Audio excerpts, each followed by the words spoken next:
Why was everyone ignoring her at the briefing table that night?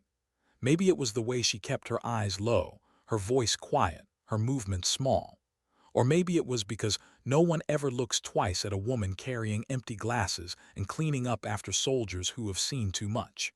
But that night, in a bunker bar filled with laughter, spilled beer, and the smell of gun oil and fried food, silence was about to become the most dangerous weapon in the room.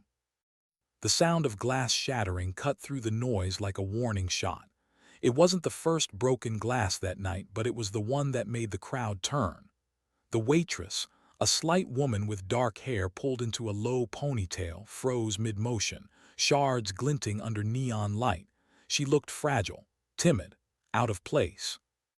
"Hey," the voice came from a Marine whose muscles were as loud as his tone. "You think you're somebody special, spilling drinks on a Marine's uniform." Vera Mitchell didn't answer right away. She knelt to pick up the broken pieces, fingers trembling, or at least they appeared to.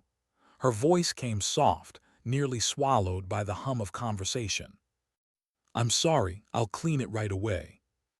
The men at the table laughed, the kind of laughter that carried arrogance and something darker beneath it. They saw a waitress, not a threat, a mistake they would soon regret. The biggest of them, Derek, rose from his seat. His uniform was half-buttoned, sleeves rolled to reveal veins like cables. He grabbed Vera by the collar, yanking her up so fast the towel dropped from her hand.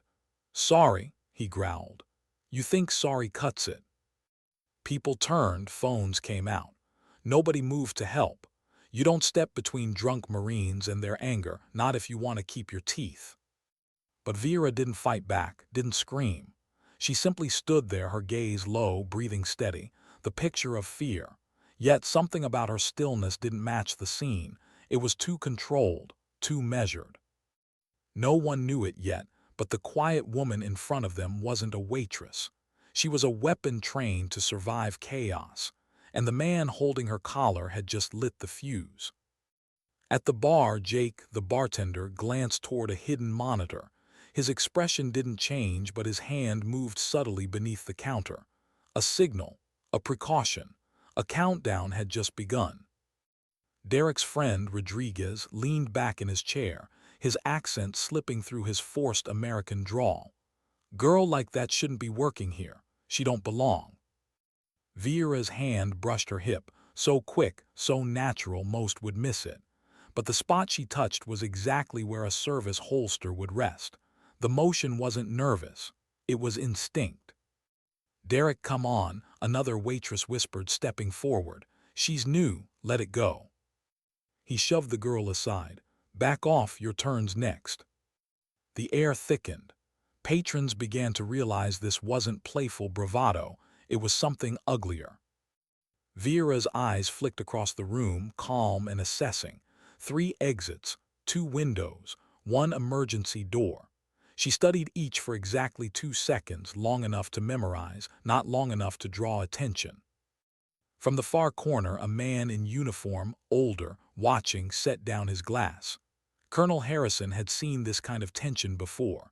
Bar fights that turned to firefights. Civilians who weren't what they appeared.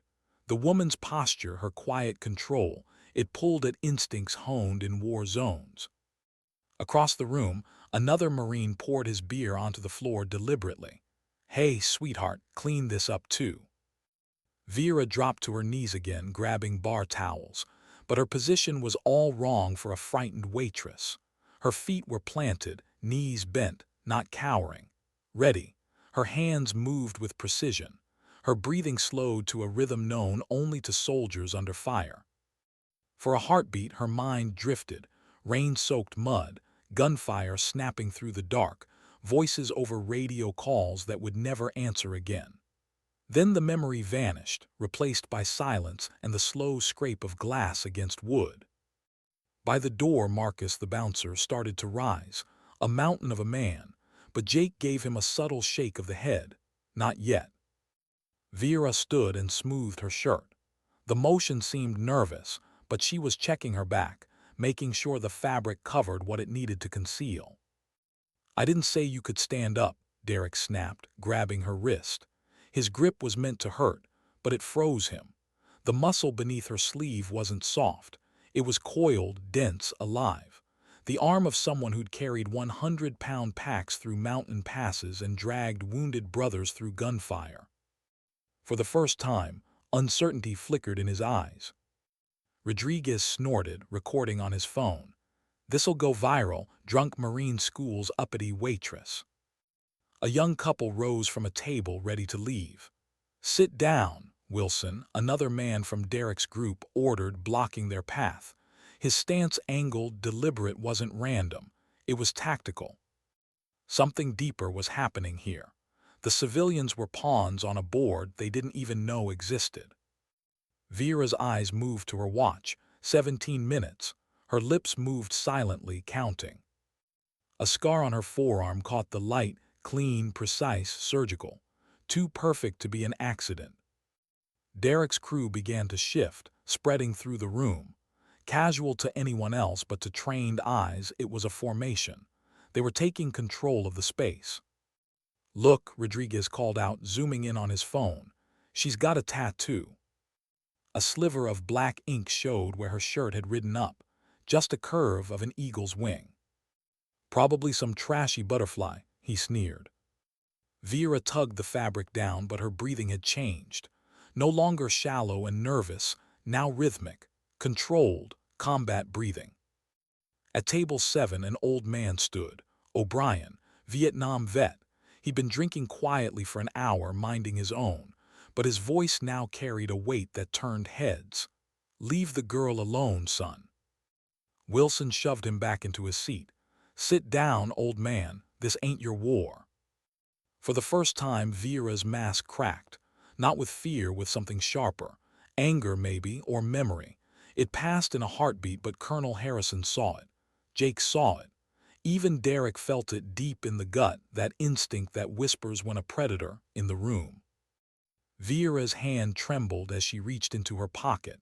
A photograph slipped free, fluttering to the floor. A little girl in a wheelchair, smiling despite the medical equipment surrounding her. Derek's boot came down on it, grinding it into the floor. "Your kid," he taunted. "Where's Daddy? Probably ran off when he saw." He never finished. Vera went still. Completely, terrifyingly still. The kind of stillness that belongs to hunters waiting for a target to move. The air seemed to shift around her, heavy with something no one could name but everyone felt. Jake's voice broke the silence, quiet, urgent, into a phone hidden under the bar. "Code red, now." Colonel Harrison stood, slow, purposeful. "That's enough, son," he said. Rodriguez moved to block him. "Bars closed, old man." Harrison's tone turned cold. "I don't think so." Wilson's hand drifted toward his waistband. Not nervous, ready. The lights flickered once, twice, then steadied. The magnetic locks on the exits clicked shut. The bar had become a cage. Vera's internal countdown ticked louder in her mind. 7 minutes. "Everyone on the ground," Derek barked. The pretense dropped. His crew moved in sync, efficient, professional, not drunks, operators. Guns appeared, screams followed. But Vera didn't drop. She stood, eyes forward, calm amid the chaos. Derek's weapon centered on her chest. Something's off about you." Vera raised her hands slowly, palms open. "I'm just a waitress. I don't want trouble." Her shirt shifted, revealing more of the tattoo. Not a butterfly, not a symbol she couldn't read. A wing, black, detailed, alive. "Turn around," Derek ordered. Her body moved with the grace of discipline, her weight shifting just enough to brace for impact. "The shirt," he said, stepping closer. "Take it off." "Please, no." Her voice trembled, perfect performance. Impatience snapped his restraint. He grabbed her collar, yanking hard. The sound of tearing fabric filled the room. And silence followed. What they saw stopped everything. On her back, in ink as dark as night, spread the eagle, globe, and anchor, the emblem of the United States Marine Corps. But beneath it, a dagger through a skull, the mark of force recon, elite, unforgiving. and under that a name, Ghost 7 Kandahar 2019. O'Brien whispered awestruck, "Holy hell, Ghost 7, she's real." The name rippled through the room like a ghost itself. The Reaper of Kandahar. The woman everyone thought was dead. Derek's face drained of color. "No, you're dead. We killed you. I watched you die." Vera turned slowly, the waitress gone, the Marine reborn. "Your intel was wrong, Vyulov." The name landed like a strike. Derek froze. The fake accent fell away, replaced by his true voice, sharp, Slavic. Rodriguez stumbled back, his phone clattering to the floor, still recording. Vera's eyes locked on each man, calling them out like ghosts from her past. "Rodriguez," she said quietly, "IED in Mosul 2017. You drag your foot when you think no one's watching." He staggered. "Thompson," she continued, turning to another. "Scar on your neck, 3 inches left to right. My knife. Coast 2020. You were going to kill a family. I disagreed." He touched his throat without thinking. "Wilson," she said without even looking. "Still smell burning flesh when you close your eyes. White phosphorus doesn't wash off easy, does it?" "And finally, Alexei Vyulov," she whispered. "War criminal, arms dealer. The man who sold defective body armor to Marines. 23 dead because you wanted profit." Silence, only the hum of the failing lights and the sound of fear. Colonel Harrison spoke, voice low. "Major Mitchell, stand down, that's an order." She glanced his way, eyes steady. "Not your jurisdiction anymore, Colonel. Officially, I don't exist." Jake stood, badge flashing beneath the bar light. "U.S. Marshals, everyone stay calm." Marcus touched his earpiece. "All units, this is Overwatch. Tango confirmed. Ghost 7 has positive ID on Vyulov." The sound of boots thundered from outside. The emergency doors burst open. Marines in full tactical gear flooded in. Not cops, not SWAT, Force Recon. Her team. "Welcome to Firebase Bunker, Vyulov," Vera said. "You didn't walk into a bar, you walked into a cage." The rest was chaos, controlled, surgical, final. And when it was over, Vera stood alone amid the wreckage, her torn shirt revealing the tattoo that had haunted legends. Her back bore scars, shrapnel, bullets, knives, each one a story, each one a reason. The crowd saw her now, not a waitress, not a ghost. A Marine, a survivor. The kind of strength that doesn't roar, it waits, it endures, it acts. Sometimes dignity doesn't speak. It simply stands. Why did the room go silent the moment she stepped through the door? Maybe it was the way she moved, quiet, deliberate, the kind of stillness that comes from years of learning how not to be seen. Or maybe it was because the veterans' bar, dim and loud and soaked in smoke, didn't know what to make of a woman who looked too gentle for a place that smelled of gun, oil, and loss. Her name, at least the one she used here, was Eva Ross. No one questioned it. No one asked why she always sat near the corner, why she never drank more than 1 beer, why she always faced the exit. They just assumed she was another quiet civilian drawn to the comfort of soldiers' stories. They didn't know that every story she heard was a test. Every laugh, every lie, a piece of a puzzle she'd been putting together for years. Tonight, though, something felt different. The tension wasn't hers alone.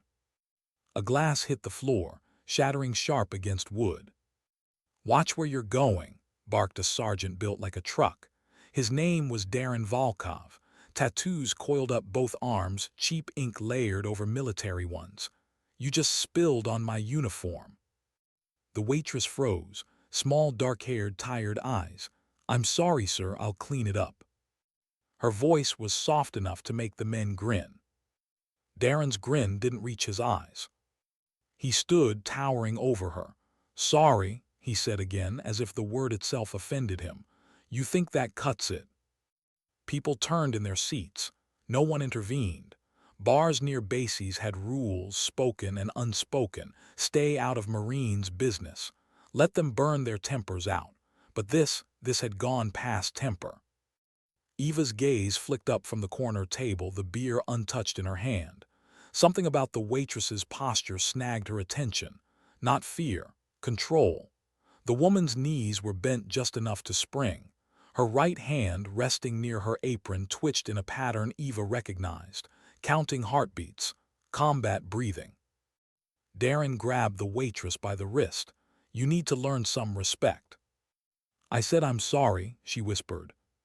Her other hand brushed the side of her hip, quick, subtle. No one noticed except Eva. That gesture, it was instinct, muscle memory, the same place a holster used to sit. The crowd's laughter swelled again, uneasy, masking nerves. Darren's friends, 3 of them, fanned out unconsciously, blocking the exits. A formation. Untrained eyes wouldn't see it, but Eva did. She'd seen that kind of movement in dusty towns where smiles hid ambushes. She exhaled through her nose. Not yet. The waitress bent to clean the mess, slow and steady. Darren poured his beer onto the floor beside her. "You missed a spot." The floor smelled of stale alcohol and cheap soap. She reached for a towel, and for a moment her sleeve slipped. Ink glimmered black, precise, military. Not a butterfly, not a decoration. A mark of belonging. Eva felt a pulse of memory, training fields, call signs whispered through radios. A single emblem burned into her mind. An eagle clutching a dagger. The mark of a unit that didn't exist on paper. The waitress finished cleaning, stood, adjusted her shirt. Darren reached for her again, but his expression shifted, something about her arm. He squeezed harder, testing. Her muscles were like wire. Before he could speak, she looked up. Eyes cold, empty of fear. "Let me go," she said. Darren smirked, but his voice cracked. "Or what?" Her answer was silence. And for reasons he couldn't name, that silence scared him. At the bar, the old bartender's hand drifted under the counter. "Marcus," he murmured, "you seeing this?" The bouncer by the door, broad, calm, ex-army, gave a barely visible nod. "Yeah, she's about to move." No one breathed as Darren tore the photograph from the woman's apron pocket. A girl in a wheelchair, smiling through hospital light. "What's this, your kid?" He dropped it, ground it beneath his boot. "Pathetic." The moment stretched. The air itself seemed to hold still. Then the lights flickered once, twice, and the bar locks clicked. Eva's instincts flared. Not an accident, someone had triggered a lockdown. The waitress straightened slowly, eyes flicking to the far wall camera. Her voice was almost a whisper. "You should leave." Darren frowned. "What?" "Now." It happened fast. The bartender hit a switch. The back room lights snapped to red emergency glow. The door beside the kitchen burst open, and the smell of gun oil intensified. "Hands where I can see 'em," shouted Marcus, his voice like thunder. Darren's men drew weapons, silencers attached, movements too precise for barroom bravado. Not drunk Marines, operatives. Civilians screamed, diving for cover. Eva slid from her chair, her old instincts roaring awake. She wasn't here by chance. She'd been tracking a rumor, a splinter cell of ex-contractors tied to illegal arms shipments, and the leader's name on her file, Volkov Darren. But she hadn't expected her. The waitress had moved, low, controlled. She grabbed a fallen chair, kicked it back into Volkov's knee with surgical accuracy. The crack of bone was drowned by shouts. "Down," Marcus yelled. "Everyone down." Eva ducked behind the counter as bullets chewed into bottles. Shards of glass rained like frozen rain. The bartender returned fire once, clean and professional, dropping one of Volkov's men before the rest could react. Through the smoke, Eva saw her again, hair loose, face streaked with dust, eyes that didn't blink. The waitress tore off her black shirt, revealing a tactical undersuit beneath. Across her shoulder blades an emblem, Eagle Globe Dagger, and beneath it in sharp lettering, Ghost Unit 7. The name hit Eva like a punch. Ghost 7 was a myth, A Marine who'd been declared dead in Kandahar after saving an entire platoon. Rumor said she went rogue, others said she never existed, but here she was alive, moving through chaos like it was home. "Ghost 7, Marcus called out, tossing her a sidearm. "We've got 3 hostiles left." "2," she corrected, firing once without looking. The bullet found its mark, clean, final. She didn't even glance back. Volkov scrambled behind an overturned table, blood running down his hand. "You don't understand," he shouted. "I'm working for. I know exactly who you're working for." Her tone was ice. "The same people who sold armor that couldn't stop shrapnel, 23 dead Marines. One of them my sister." Eva froze where she crouched. The puzzle snapped into place. The waitress wasn't just hiding, she was hunting. Outside, sirens wailed. Marcus checked his watch. Extraction in 30 seconds. Volkov made one last move, dragging a civilian toward him, pressing a gun to her head. "Back off, or she dies." The woman he grabbed, an elderly regular who'd served coffee to half the base, didn't even flinch. She stomped hard on his foot, twisted her elbow into his ribs, and broke free with a precision that made Eva blink. "Army nurse," the old woman said calmly. "Vietnam 3 tour." Volkov barely had time to register the words before a dart struck his neck. He collapsed, twitching, unconscious before he hit the floor. The red lights shifted to blue. Tactical teams stormed in, silent, efficient, clearing corners, securing prisoners. It was over in under a minute. Eva stood slowly, her ears ringing. The air reeked of cordite and spilled beer. Tables overturned, glass crunching under boots. The civilians were shaken but alive. Ghost 7, her real name still unknown, stood at the center, steady amid ruin. Blood on her sleeve, calm in her eyes. For a moment the noise faded, and all Eva heard was the soft hum of someone who'd carried too much and survived anyway. Marcus approached, targets secured, no civilian casualties. Ghost 7 nodded once. "Good, burn the recordings." "What about the witnesses?" "They'll remember what we tell them." She turned then, meeting Eva's gaze across the chaos. "Who are you?" Eva asked quietly. "Someone who used to believe in rules," Ghost 7 replied. "Now I just believe in justice." She walked past, retrieving the torn photograph from the floor. Carefully, she brushed the dirt from the little girl's smile and slipped it into her pocket. Outside, helicopters thundered overhead. Reporters would call it a hostage rescue. Officials would deny it ever happened.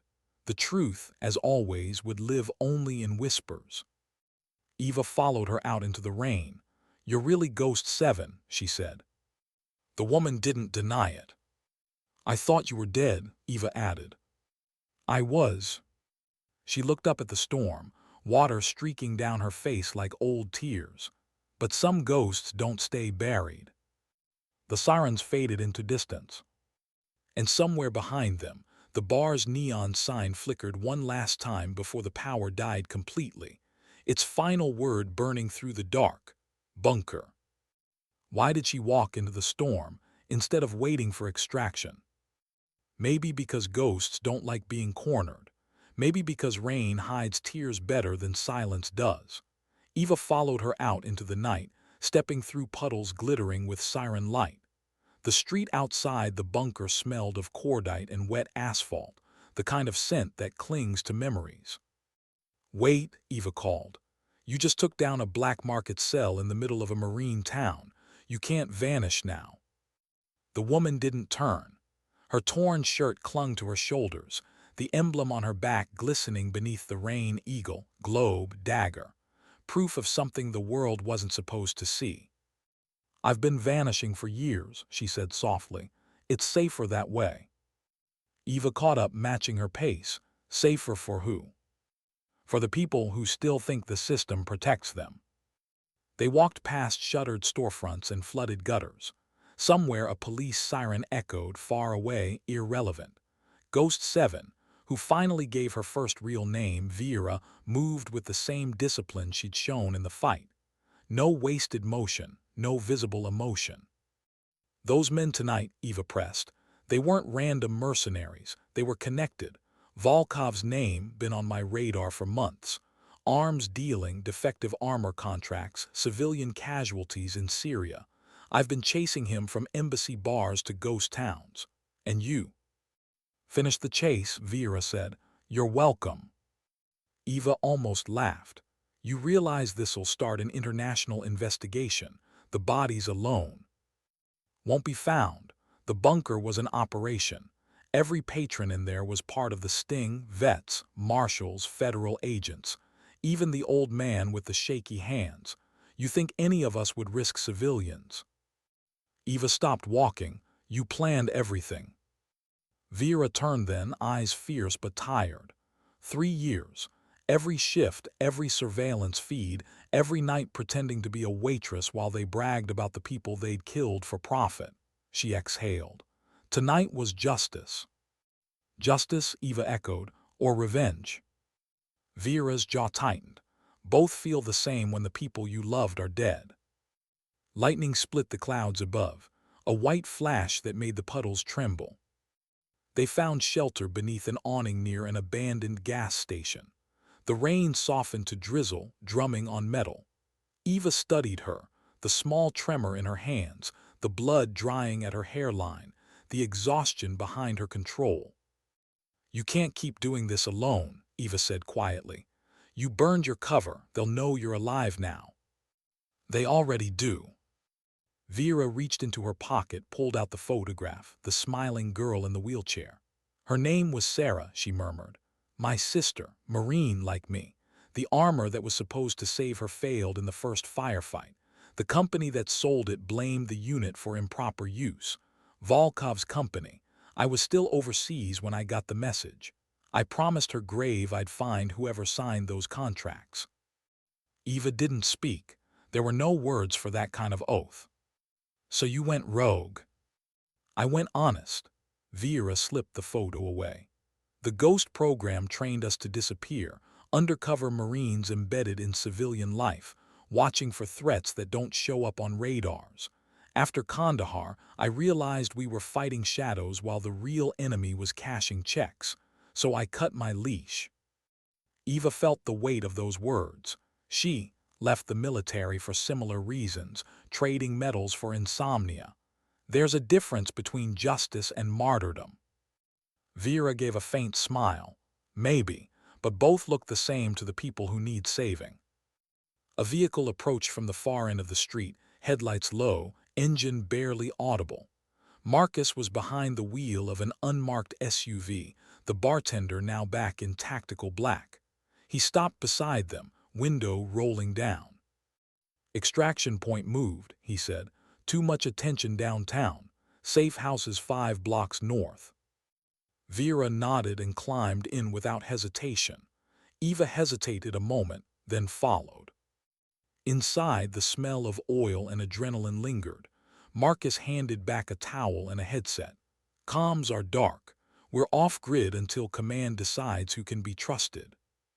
Command, Eva asked. Force Recon Liaison. Technically, tonight was joint jurisdiction between the Marshals and the Corps. Vera added, technically, I wasn't invited. They drove through empty streets, windshield wipers keeping time with the heartbeat of the city. Eva studied the back of Vera's head, the way she watched reflections in every passing window. Hypervigilance. The curse of survival. You knew Volkov personally, Eva said. He called you by name. He used to supply our units overseas. We thought he was legit government contracts, clean paperwork. Then the shipments started failing QA. Armor that shattered on impact. Ammunition that jammed. 23 Marines dead before anyone connected the dots. Volkov covered it up, sold the same stockpile under different names. Marcus gripped the wheel tighter. You told Internal Affairs, they buried it. Vera nodded, so I went ghost. The SUV stopped at a warehouse by the docks. No signage, just a single security light flickering above a metal door. Inside, the safe house looked half military, half makeshift. Cables, radios, maps with colored pins. A coffee pot that looked like it hadn't stopped brewing since the war began. Jake, the bartender turned marshal, was waiting. He looked up from his laptop. News cycles already spinning it. Attempted robbery at local bar stopped by off-duty veterans. Nice and tidy. No mention of Volkov. Perfect, Vera said. Let them bury it. Eva crossed her arms. You could use this exposure. People need to know what's happening in these contracts. Vera shook her head. If it goes public now, his network scatters. I'm not after a headline, I'm after the rest of them. The rest? Jake turned the laptop to show a map dotted with red points across the globe. Volkov's cell was one of 6. Europe, South America, Asia, all tied to the same supply chain, defense contractors feeding both sides of every conflict, a syndicate that profits from chaos. Eva stared. And you plan to take them all down, with what, 3 people and a bouncer? Marcus smirked. For now, if you're in. She hesitated. She promised herself never again. No more black ops, no more moral gray zones. But something in Vera's steadiness, the conviction under her exhaustion, pulled at a part of Eva she thought was gone. I'm not signing on to a suicide mission, she said. It's not suicide, Vera replied. It's cleanup. Before Eva could respond, the monitors flickered. Static. Then a digital voice cut through. Incoming secure transmission, source unknown. Jake frowned. We're firewalled, no one should. The screen stabilized into a grainy feed. A woman's face appeared, sharp features, silver hair, eyes that didn't blink. You've made a mess, Ghost 7, the voice said. And now everyone knows you're breathing again. Vera's expression didn't change. Who is this?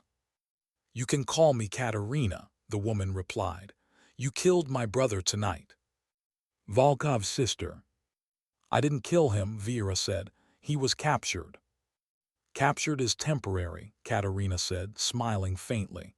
You think you've cut off the head of a snake, but we don't die that easily. The feed crackled. Before it cut, one final sentence slid through the static. Bangkok, Warehouse 47, that's where it started, that's where it ends. Then black. Jake cursed. How the hell did she breach our system? Marcus checked the servers. Old school trick.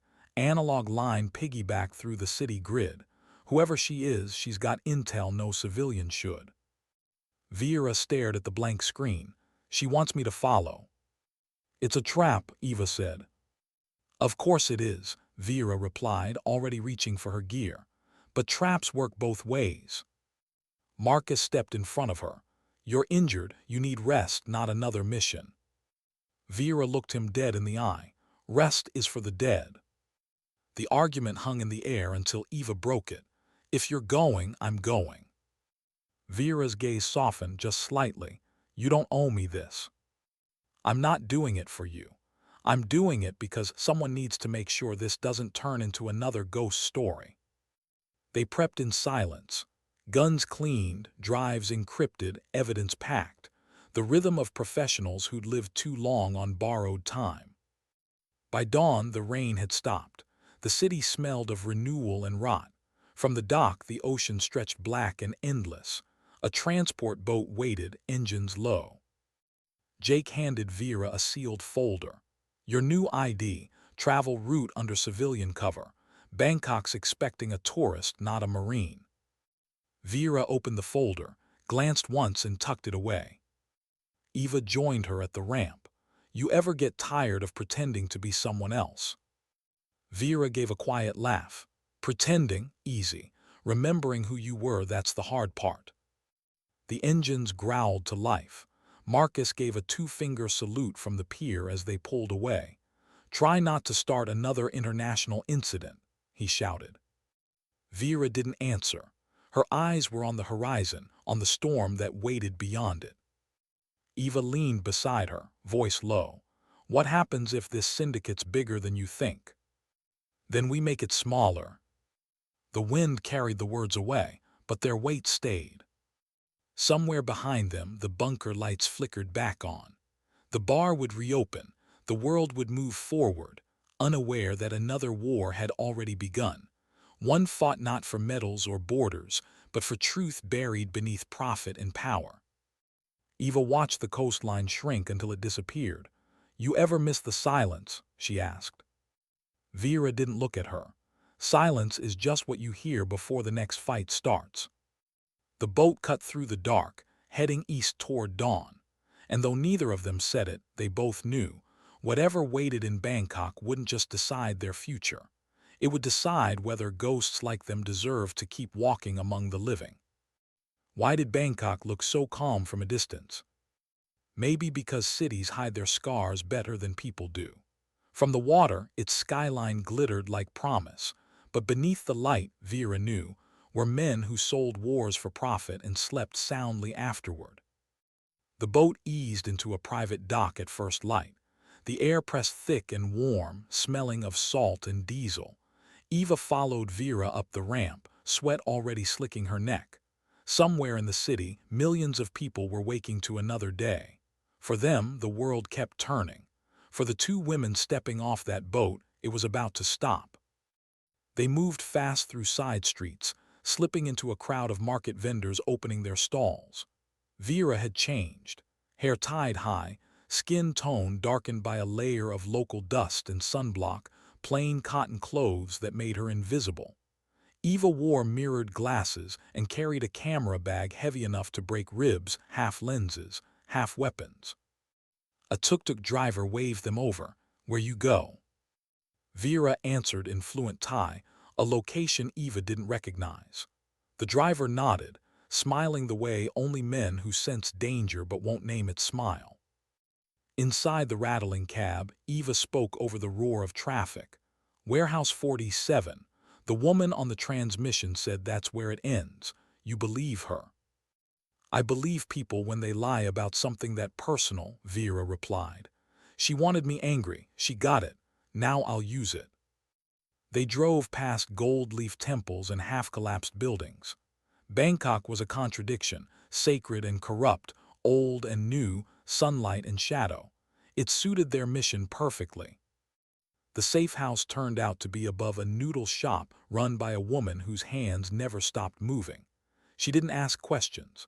She only passed Vera a small origami crane folded from flash paper. A message. Vera unfolded it carefully. "Lumpini Park, dawn tomorrow, alone." Eva frowned. "You're not going alone." "She says alone, she means watched," Vera said. "You'll have overwatch, we'll see who shows up." That night they prepared in silence. Maps, drones, routes in and out. Eva calibrated a micro camera hidden in her pendant, the feed looping to her wrist tablet. Vera cleaned her sidearm with motions so precise they looked rehearsed 1,000 times. "You ever think about quitting?" Eva asked quietly. "I did," Vera said, not looking up. "Then I remembered what happens when people like Volkov don't quit." Thunder rolled outside. Bangkok's rainy season had begun. Lightning flashed through the thin curtains, and for a second the room looked like a photograph from another life. Two women, soldiers by different paths, framed in light that felt like warning. Lumpini Park at dawn smelled of rain and jasmine. Joggers moved along the paths, their feet whispering on wet pavement. Old men practiced Tai Chi near the lake, their movements slow and perfect.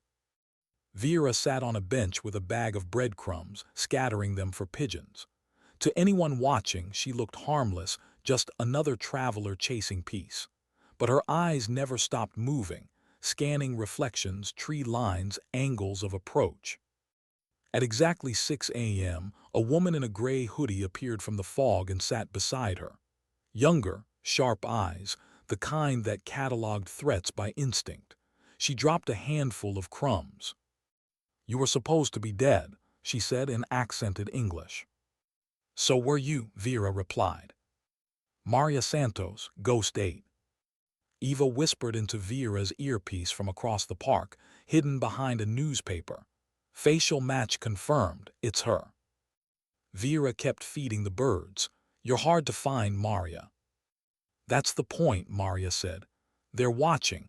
Every network I used is burned. They know about the ghosts. Vera's pulse slowed. How? The syndicate leaked it. Someone inside the Pentagon gave them our names. Vera's hand froze mid-toss. Who?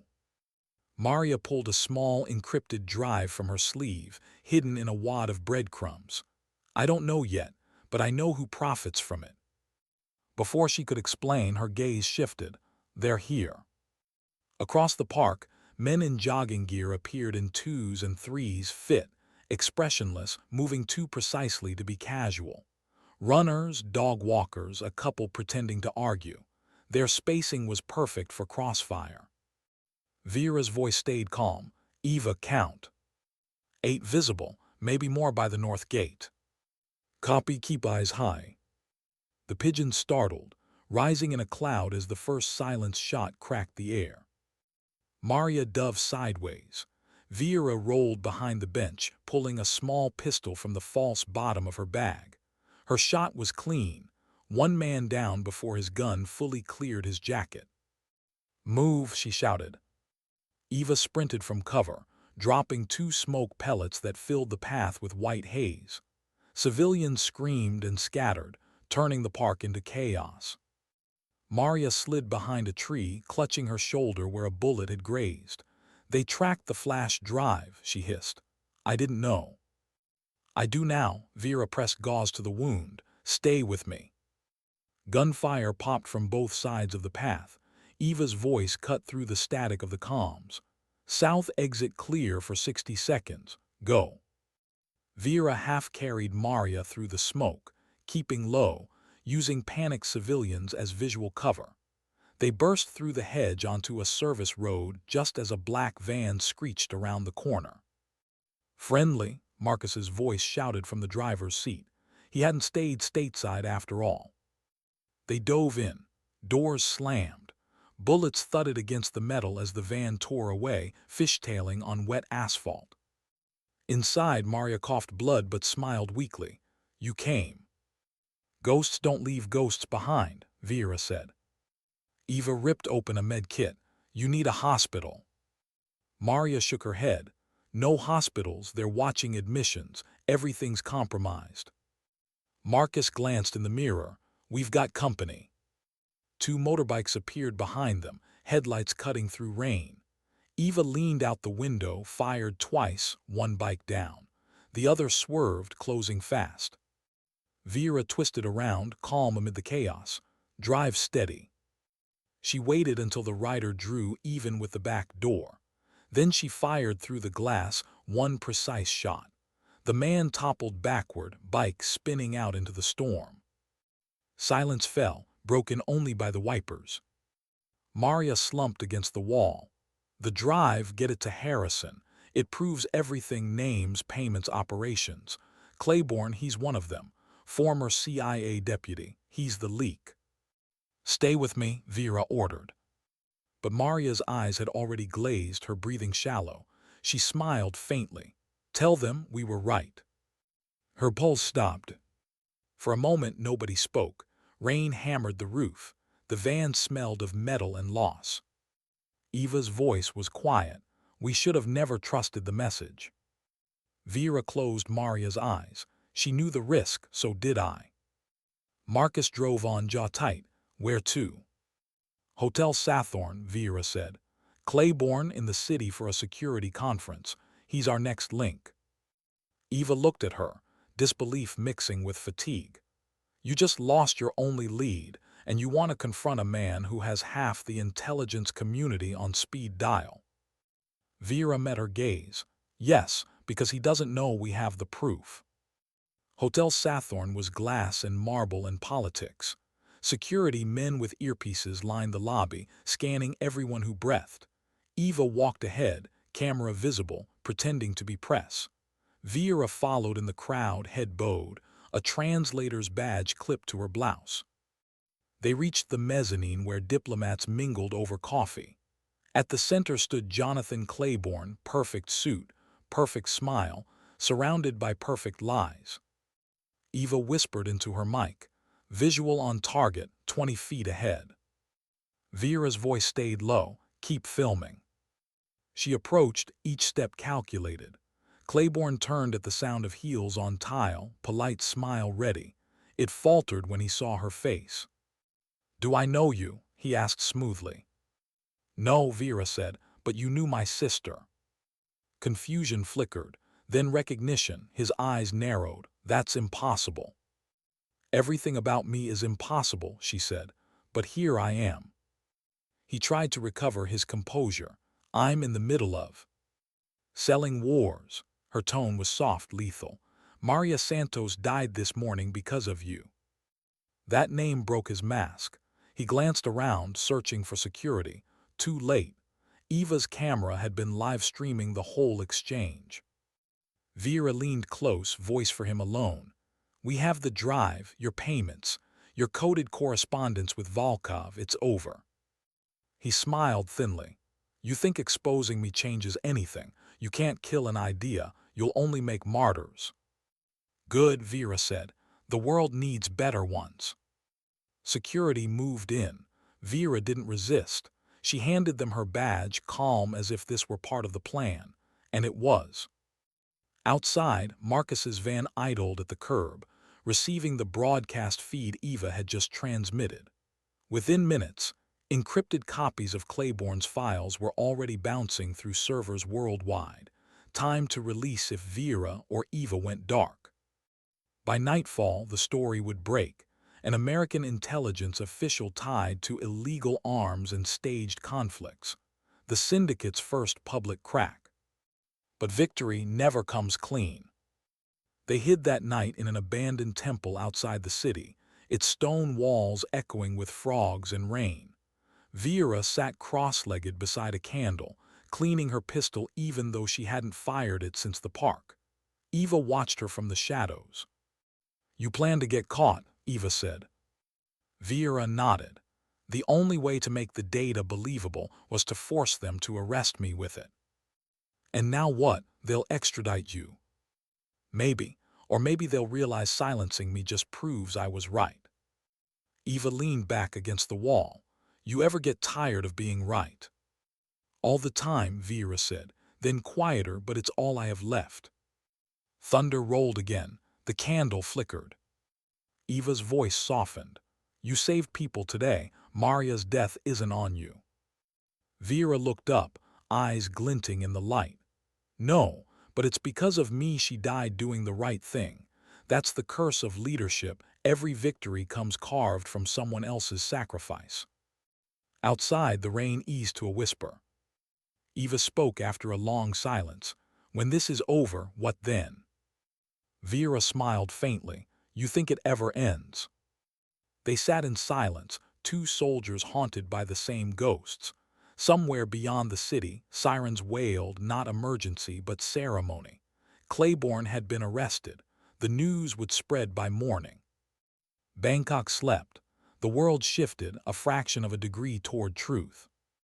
Vera stared into the candle's flame. "One down," she murmured, "4 to go." Eva didn't ask who the others were. She didn't need to. The war had changed shape again, from bullets to secrets, from ambushes to headlines. And as the dawn bled across the temple's stones, both women understood something simple and terrible.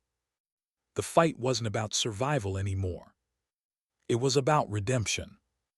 Why did the handcuffs feel lighter than guilt? Maybe because Vera had already carried worse. The transport plane hummed around her, cold air pressing against the chains at her wrists. Across from her, two military police sat stone-faced, rifles resting between their knees.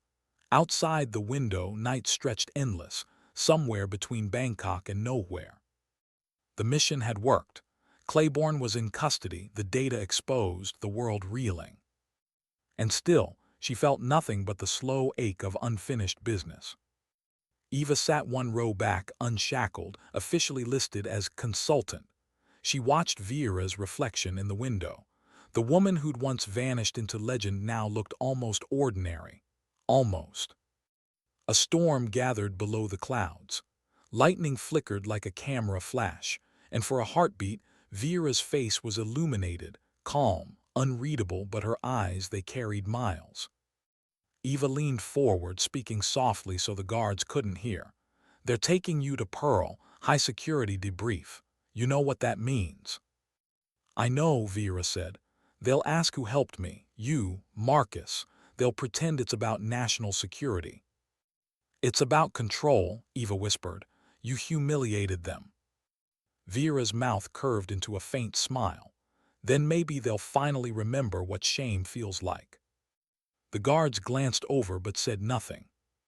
Power doesn't need words to defend itself. When the plane landed, dawn hadn't broken yet. A convoy waited on the tarmac, black SUVs, tinted glass, no insignia. Rain slicked the asphalt like oil. A man in a suit stepped forward, flanked by agents. "Major Vera Ross," he said formally, "you are hereby detained under the National Espionage and Security Act, Section 14C. Vera looked him in the eye. "You practiced that line in the mirror, didn't you?" He didn't answer. He didn't have to. They drove her to a facility built into a cliffside, where waves smashed against stone like fists. Pearl Detention Complex. A place for secrets too dangerous for daylight. Eva wasn't allowed inside. She argued for hours, credentials, clearance, history, but the same phrase repeated, need-to-know basis. Finally, an older officer pulled her aside. "Walk away, Agent Ross." She knew this would happen. Eva stared at him. "She's not just an asset, she's a Marine." The man sighed. "So was I, doesn't make me clean."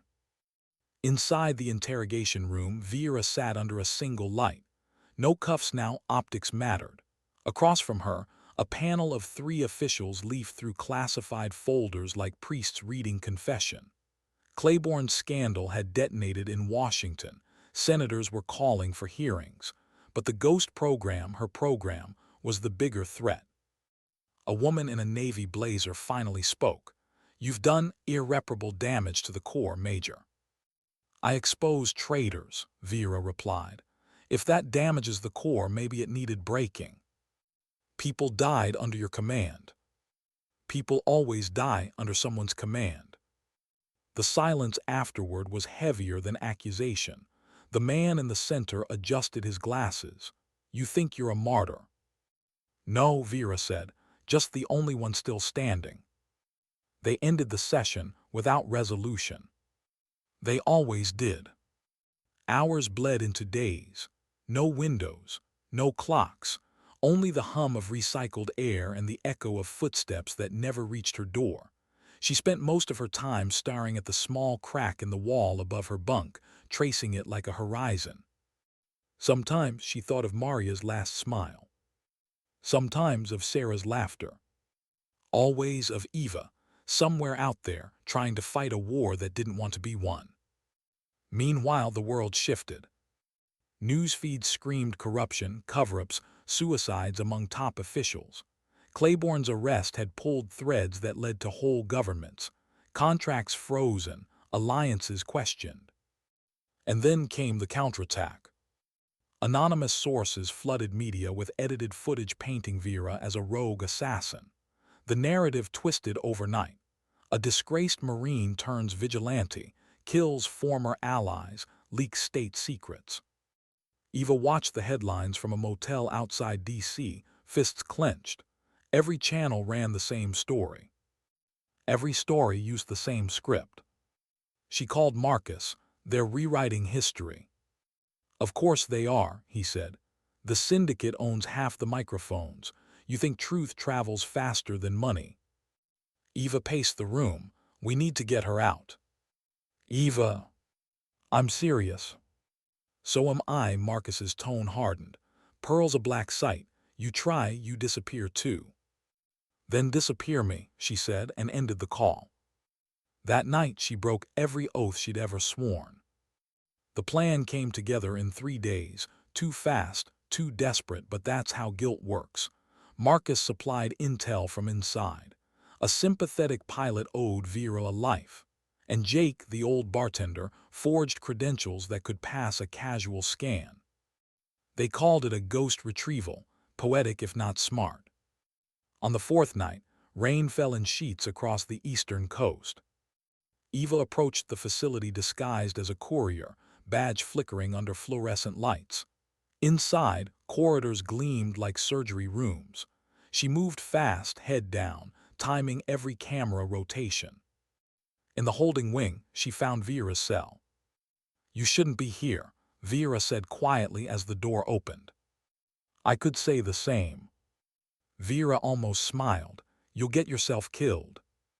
"Probably." Eva held up a stolen passkey, ready to make that risk worth it.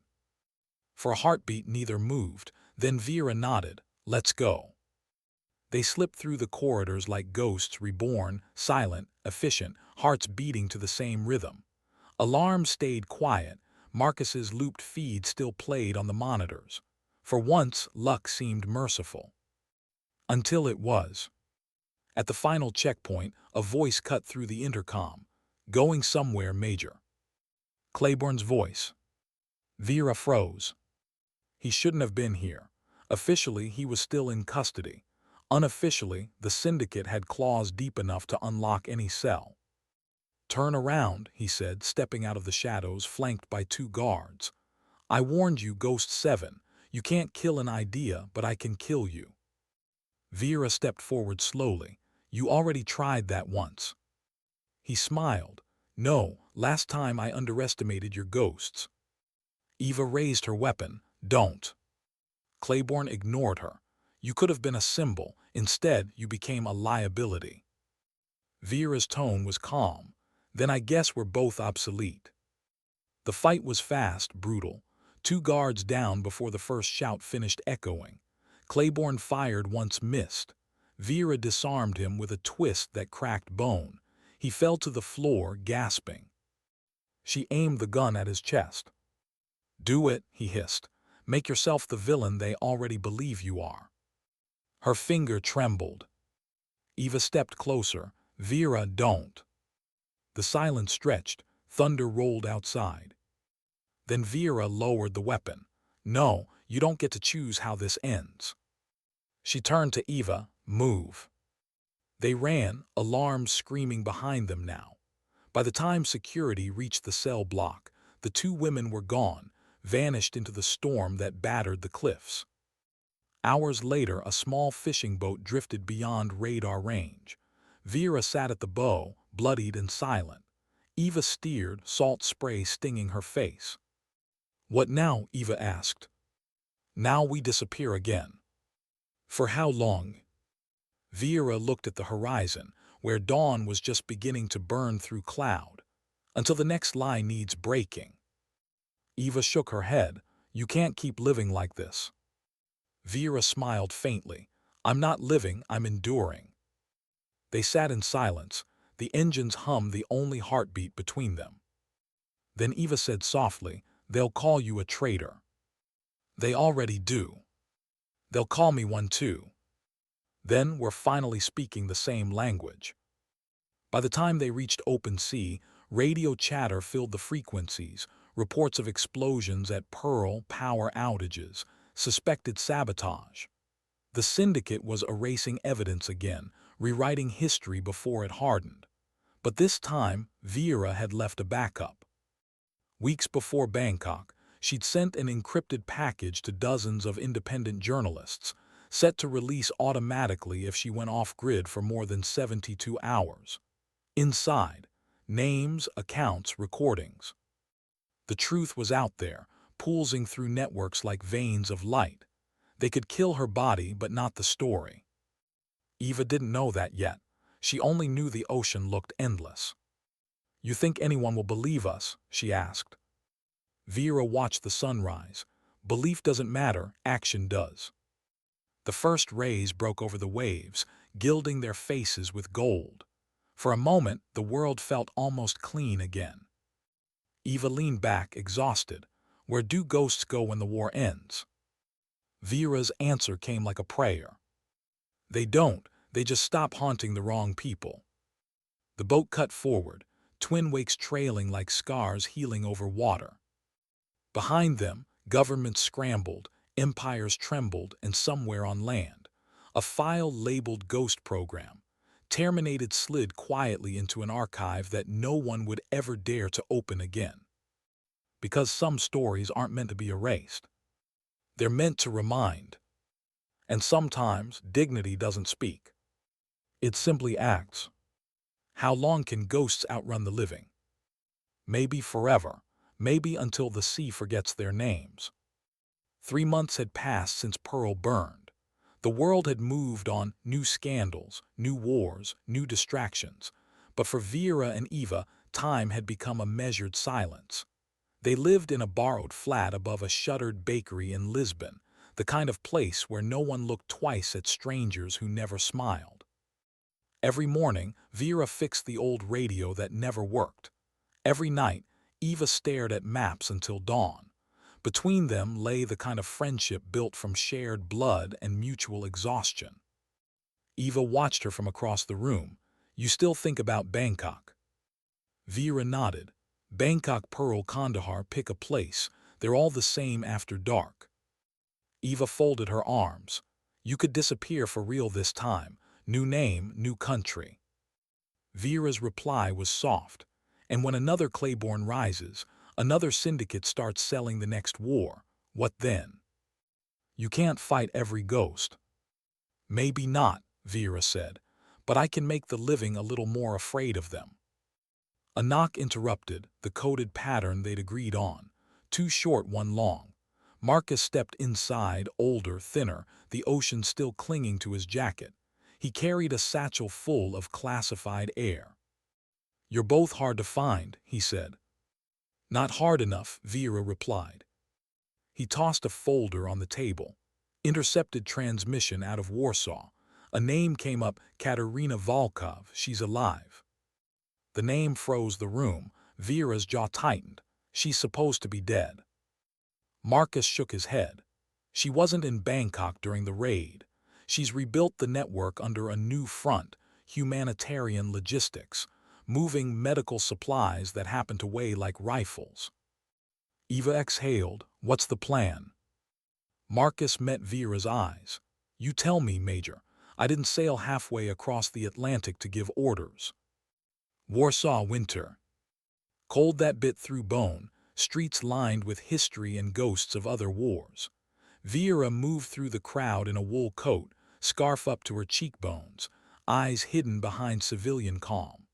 Eva followed, disguised as a travel photographer, her camera clicking like a heartbeat. The Target building loomed ahead, a charity warehouse with a polished sign, Volkov Humanitarian Relief Fund. Inside, men loaded crates marked with red crosses. To everyone else, it looked noble. To Vera, it smelled of gun oil beneath the perfume of disinfectant. They observed from a cafe across the street, steam fogging the windows. Eva set her camera down. "We could hand this to Interpol. Let them deal with it." Vera stirred her coffee.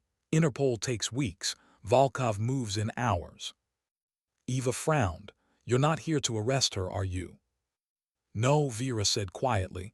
"I'm here to end her." The silence that followed wasn't judgment, it was recognition. That night snow fell like ash. The warehouse lights stayed on long after curfew. Through her scope, Vera counted 12 guards, one main office, and a reinforced door to the basement. Eva's voice whispered in her earpiece. "Thermals show heat signatures, 2 big ones downstairs. Could be servers." "Or weapons," Vera replied. "Or both." Marcus's van idled 2 blocks away, engines running. "Extraction ready in 10. You sure you don't want backup?" Vera smiled faintly. "Backup gets people killed." She moved. A shadow crossing shadows, she scaled the side of the building, boot soles finding purchase on cracked plaster. Inside, she landed silent between stacks of crates. The air tasted of metal and betrayal. She slipped through corridors until voices drifted from the office. "Shipment leaves at dawn," said a woman's accent she knew too well. "The clients in Ankara are impatient." Vera stepped closer. Katerina Volkov stood under the light, older now, elegance sharpened into cruelty. She poured herself a drink, unaware of the ghost behind the door. Vera raised her weapon. Then she heard a small sound, breathing not hers. A child's voice from the corner, "Mama." A boy, maybe 7, drawing on the floor with crayons. Katerina turned. "Back to bed, darling, Mommy's working." The gun in Vera's hands suddenly weighed the world. Eva's whisper came through the calm, "Target in sight." Vera didn't answer. She lowered the weapon slowly, stepping back into shadow. The mission shifted. Kill the mother, orphan the innocent. Justice turned to something uglier. She slipped away. By dawn, the snow had turned to slush. Eva found her sitting by the Vistula River, gloves wet, eyes empty. "You had her," Eva said. "I saw her son. And I saw Sarah." Vera's voice broke on the name. "I can't be the monster they think I am." Eva sat beside her. "Then we find another way." Vera nodded slow.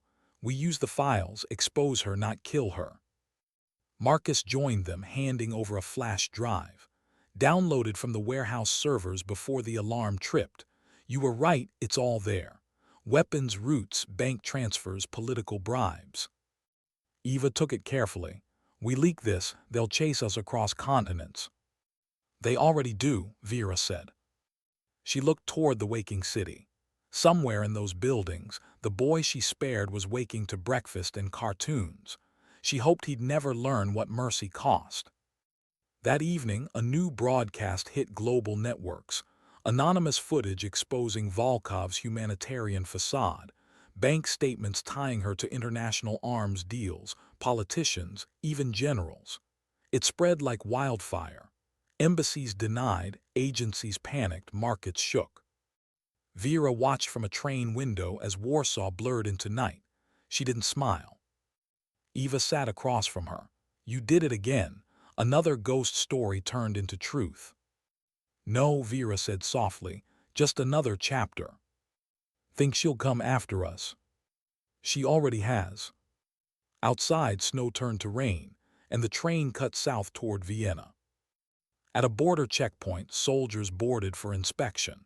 One looked too long at Vera's passport. His radio clicked twice, an old signal for identification confirmed. Eva tensed, hand drifting toward the hidden blade in her sleeve. Before she could move, the soldier said quietly in Polish, "My brother served under you. Hellman, 2012. He didn't forget." He stamped the passports and let them pass. Eva exhaled, "Luck." Vera shook her head, "Debt, different kind of currency." Vienna was cold elegance, music, marble, secrets. They checked into a modest hotel under fake names. Marcus stayed one floor below, watching patterns in the traffic cams. For 48 hours, nothing happened. Then on the third night, everything did. A car bomb tore through the street outside, shattering windows and alarms. Vera dove over Eva, glass slicing her arms. Smoke filled the hallways. Sirens screamed. Marcus burst through the stairwell, blood down his temple. "They found us, Volkov's men." Gunfire echoed in the courtyard. Eva grabbed the drive and sprinted toward the back exit. Vera covered, returning fire in controlled bursts. A bullet caught Marcus in the shoulder. He grunted but kept moving. They escaped through the laundry dock into an alley dripping with rain and sirens. Vera pressed Marcus against a wall, assessing the wound. "You'll live." He managed a weak grin, wasn't planning otherwise. Eva checked the drive, intact. "We can't stay here." Vera nodded, "Then we make noise elsewhere." Hours later, they hid in the catacombs beneath the old city, candles flickering on centuries-old stone. The air was damp with history and secrets. Eva leaned back exhausted. "They'll never stop." "No," Vera said, "but they'll slow down every time they have to bury one of their own." Marcus winced as she stitched his arm. "What's next?" "Volkov won't hide now. She'll retaliate, but she'll have to come out to rebuild. That's when we finish it." Eva looked up. "You think ending her ends this?" Vera paused. No, but it might give someone else time to breathe. Silence settled, the kind that follows truth too heavy for words. 2 days later, a coded message arrived on their encrypted phone. Simple coordinates. Odessa. Marcus frowned. Trap. Vera smiled faintly. Good, I'm tired of running. Eva stared at her. You really think she'll face you? She'll have no choice. The drive humiliated her, and people like Katerina Volkov don't forgive humiliation. They correct it. Marcus groaned. Then we'd better pack fast. Vera glanced at the flickering candle, its flame fighting drafts from centuries of dead air. We're not the heroes, you know. Eva tilted her head. What are we then? Vera blew out the flame. Consequences. The darkness swallowed their faces, leaving only the echo of footsteps climbing toward the surface. Far away, in a glass office overlooking another sea, Katerina Volkov watched the leak play on her screens. Her son slept in the next room. Her eyes were dry. So be it, she whispered in Russian. Let the ghosts come. Outside, lightning traced the horizon, white veins of war waking again. And somewhere, on a road cutting toward Odessa, 2 women rode in silence, rain tapping the windshield like a slow heartbeat. They weren't chasing revenge anymore. They were chasing closure, if such a thing existed for the living. Why do some wars end only where the sea begins? Maybe because the ocean keeps secrets better than people do. Odessa rose from the horizon like a bruise under dawn light. Gray ships, gray water, gray sky. Vera watched it from the car window, hands wrapped around a thermos gone cold. Marcus drove, left arm in a sling, jaw clenched against pain. Eva sat beside him, scanning the tablet map glowing faint blue. The coordinates lead to the docks, Eva said. Old shipyard, South Pier, Volkov territory. Marcus snorted. Figures, syndicates love ghosts and ports. Vera didn't answer. Her eyes stayed on the sea, the same sea that had carried her away from justice once. Now it would carry her back to it. They parked in an abandoned lot overlooking rusted cranes and warehouses lined like tombstones. The morning fog smelled of salt and diesel. Beyond the gates, guards moved in pairs, rifles slung casual, a confidence born from fear of no one. Eva checked her weapon, then looked at Vera. Last chance to walk away. Vera smiled faintly. If I wanted to walk away, I'd never have come back. Marcus adjusted his earpiece. Comms live. Extraction boat 3 miles offshore. We'll have one window, 15 minutes, no more. Vera nodded. Then let's make them count. They entered through the northern access tunnel, silent except for dripping water and the creak of old iron. Flashlights cut narrow paths through the dark.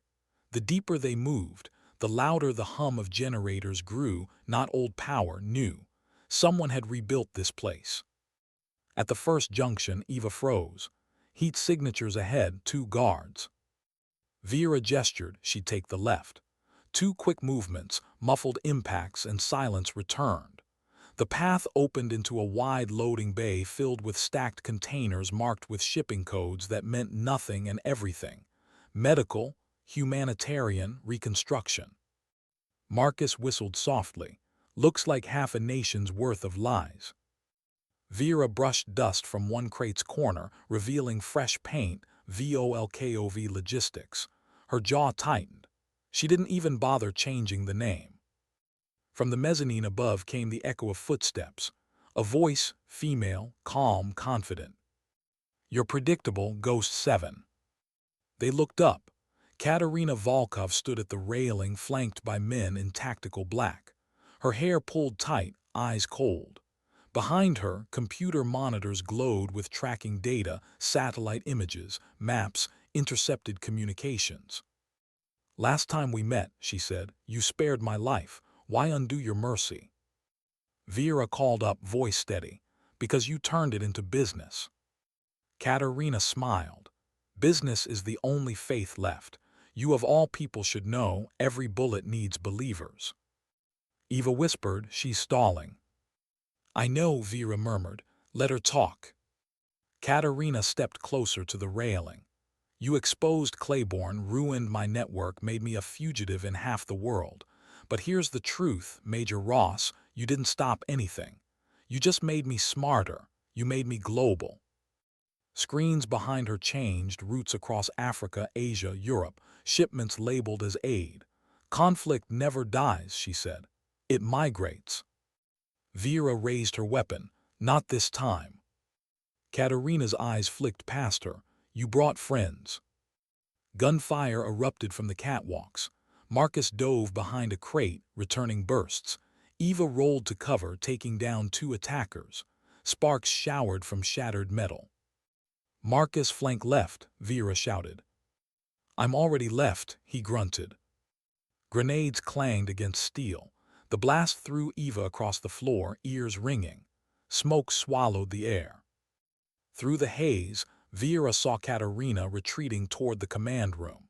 She pushed to her feet and followed, leaving Marcus and Eva pinned behind containers. The corridor to the command room was narrow, lined with light flickering like dying conscience. Vera moved slow, pistol ready. Inside, computers hummed, fans spinning on overheat. Katerina stood before a wall of screens streaming news. Riots, protests, conflicts, all fed by weapons she'd sold. You can't stop this, Katerina said. The world needs people like me. The world needs fewer of you, Vera replied. Katerina turned, gun in hand. Then shoot. Be the villain they already call you. Vera's breathing steadied. For a second, the memory of the boy drawing with crayons flashed behind her eyes. I don't kill mothers, she said. Then you'll die as one, Katerina hissed, firing.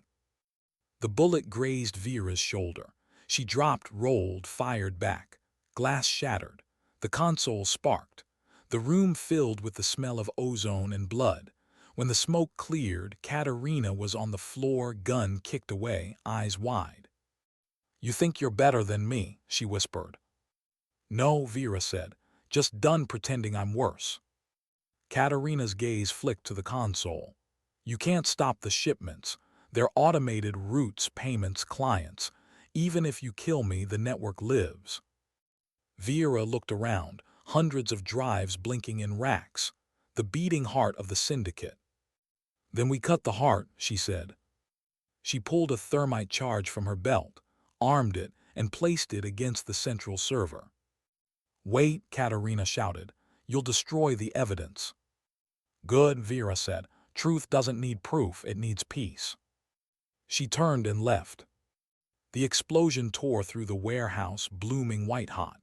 Crates ignited, servers melted, steel screamed. Marcus and Eva barely made it out the side exit as the building collapsed into itself, flames clawing at the sky. On the pier, wind carried the taste of burnt salt. The 3 of them stood watching the inferno. Sirens wailed from far off, too late as always. Eva looked at Vera. She's gone. Vera nodded, and everything she built. Marcus coughed through smoke. So that's it, we end it by burning the truth. Vera watched the flames reflect in the water. Sometimes the truth's too heavy to carry, better to let it sink. They boarded the extraction boat as the first dawn light bled through the clouds. The city behind them glowed red, like the sky itself was bleeding out the last of the war. Days later, in a quiet coastal village along the Black Sea, they hid in a fisherman's shack. Vera's wound was stitched, Marcus's arm bandaged anew. Eva brewed bitter tea from dried leaves. On the small radio, news of the Odessa explosion. Authorities called it a terrorist act. No names, no faces. The syndicate officially had vanished. Marcus leaned back. You know, we could stop here. No more missions, no more ghosts. Eva nodded slowly. We've earned it. Vera said nothing for a while. Then, you don't stop being who you are. You just stop needing people to understand it. Eva smiled faintly. That's your version of peace. It's the only one I get. They sat listening to the sea, the waves carrying both calm and warning. After a long silence, Marcus spoke again. So what now, Major? Vera looked out the window, horizon endless, sky clean. Now we disappear again, but not to hide. Eva tilted her head. Then why? To heal, Vera said. Outside, gulls cried over the water. The morning light touched their faces, soft and almost forgiving. Weeks passed. The world forgot Odessa. Governments restructured, new names replaced old evils, new wars brewed under new flags. But sometimes, on encrypted forums, whispers circulated of a woman with a marine tattoo seen helping refugees cross borders, of a photographer traveling with her, documenting disappearances the media ignored, of a man with a limp fixing radios in war-torn villages. Ghosts, the rumors said, the kind that help the living remember what conscience sounds like. One evening, as the sun sank into the Black Sea, Vera stood on the pier alone. The air smelled of salt and smoke, familiar, eternal. Eva joined her quietly, camera hanging from her shoulder. "Do you ever think about how it all started?" Eva asked. Vera smiled faintly. "All the time, I just stopped wishing it ended differently." They watched the sun disappear, its reflection stretching like a scar across the water. "Do you regret sparing her?" Eva asked softly. Vera's eyes stayed on the horizon. "I regret everything that made me someone who needed to." The wind shifted, carrying gulls and silence. Somewhere behind them, Marcus played a broken radio, the static mixing with the waves. And for the first time in years, Vera closed her eyes without flinching. Maybe ghosts can rest after all, not because the world forgives them, but because they finally forgive themselves. 6 months had passed since Odessa. The Black Sea had turned gentle again, the waves losing the memory of fire. Vera Ross now answered to another name, Lena Vale, and worked on the outskirts of a refugee camp in southern Turkey. Her hands fixed broken radios, her eyes cataloged the missing. Most of the new arrivals never knew who she'd been. They only knew the quiet woman who always made the generators run again. Eva visited every few weeks, camera in hand, pretending to be a journalist chasing stories of hope. But the truth was simpler. She was chasing a friend who had almost become myth. The first thing she saw when she arrived that evening was Vera crouched beside a little boy, tuning a battered transmitter. "Try it now," Vera said gently. The boy's voice crackled through the speaker, laughter breaking through static. He'd found his father's frequency, a reunion through air. When he ran off, grinning, Eva stepped forward. "You're getting good at miracles." Vera wiped her hands on a rag. "Radios are easy, people are harder." Eva smiled. "You used to say people weren't your problem." "Maybe I'm learning." They walked along the shoreline, the camp lights flickering behind them. Smoke from cooking fires curled into a darkening sky. "Marcus?" Eva asked. "North Africa," Vera said. "He's running supply lines for the aid convoys, says he's done with guns." "Are you?" Vera looked down at her palms, scarred and sunburned. "Not done, just tired." They stopped near the water.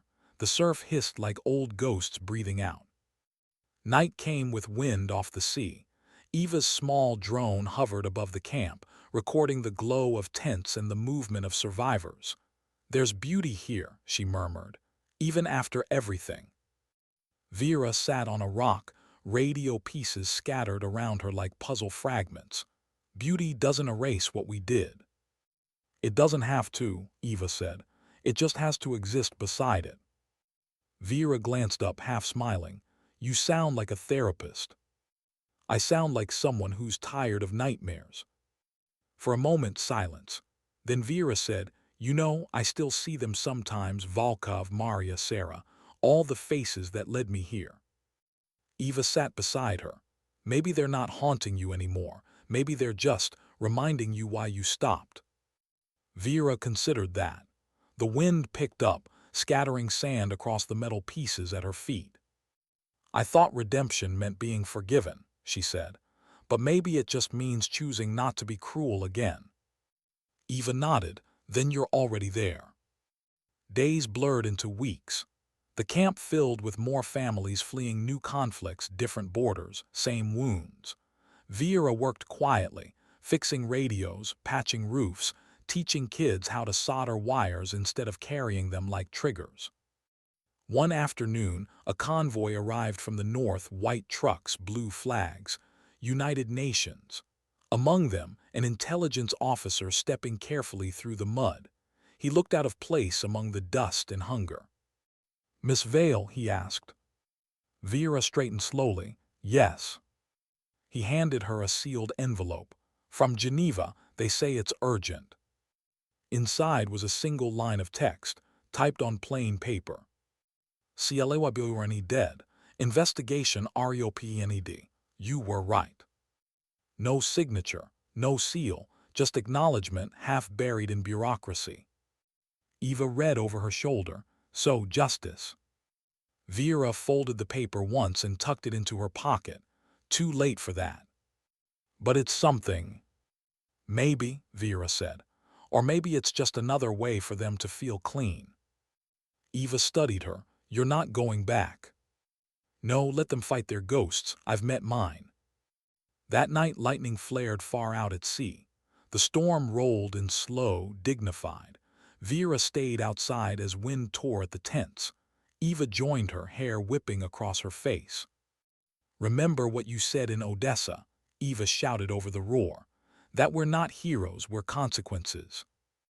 Vera nodded. "Well," Eva said, "the world's still feeling them." Vera laughed, the rare kind, real, sharp, startling.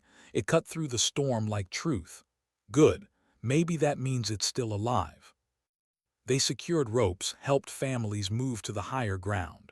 All night they worked, soaked and freezing, until the storm passed and dawn painted the camp gold again. When the sun broke, people cheered. Small, simple victory, the kind that didn't make headlines. Eva caught the moment on her camera, children barefoot in puddles, laughing, a woman lighting a new fire. She lowered the lens and looked at Vera. "Someday, they'll tell stories about you." "Don't," Vera said softly. "Stories make statues, and statues only teach people how to forget." "Then I'll tell them about us," Eva said. "Two ghosts who kept the lights on." Vera smiled. "That's better." Weeks later, a freighter bound for Athens took them both on as crew, Vera as mechanic, Eva as documentarian. The ship's hull groaned like an old soldier remembering. They slept in narrow bunks, worked with calloused hands, watched the sea stretch endlessly ahead. One evening they sat on the deck, watching dolphins trail the bow. Eva asked, "If someone offered you your old life back, uniform, rank, medals, would you take it?" Vera shook her head. "No, I don't miss orders, I miss purpose. They're not the same." "What's your purpose now?" Vera thought for a long moment. "Maybe it's smaller. Maybe it's just fixing one radio at a time until the world remembers how to listen again." Eva smiled. "I could live with that." The horizon swallowed the sun. The ship moved through quiet water, cutting ripples that glowed silver under moonlight. That night in her cabin, Vera opened the old photograph, the girl in the wheelchair, Sarah, edges frayed, colors faded. She placed it beside the folded letter from Geneva. Two ghosts side by side, one personal, one political. She whispered, barely audible, "It's done, sis." Then she turned off the light and let the darkness be kind for once. Months later, somewhere off the coast of Greece, Eva uploaded her final film, a quiet documentary titled Ghosts of the Living. No names, no faces, only voices and fragments, laughter over radio static, storm sounds, the hum of a generator. It ended with one line of narration, Vera's voice recorded without her knowing. "Sometimes the bravest thing a soldier can do is put down the weapon and start listening again." The video spread quietly, shared by veterans, aid workers, and strangers who couldn't explain why it made them cry. No one knew who the voice belonged to. They just called her the ghost mechanic. Years later, in a small coastal town, an old woman repaired radios for fishermen. Her hair was silver now, her hands still steady. When children asked about the tattoo on her wrist, she only smiled. "It's from a story that ended," she'd say, "so another one could begin." Sometimes she'd stand on the pier at sunset, listening to the static of distant stations, voices speaking in languages she didn't know, all saying the same thing: "We're still here." And in that moment, she'd believe them, because she was still there too. Not a marine, not a ghost, just a human being who had learned that peace isn't a place or a medal, it's a decision you make every morning, even when the world forgets why. The wind off the sea carried a whisper of salt and memory. Eva's old camera hung in her workshop, dusted but not forgotten. The photograph of Sarah rested beside it, framed in driftwood. Vera, Lena Vale, looked out at the horizon one last time and smiled. "Rest easy," she murmured. "The ghosts can stand down now." The radio on the table crackled once, as if answering, and the screen faded to black, her voice lingering over the sound of waves. Sometimes dignity doesn't speak. It simply acts.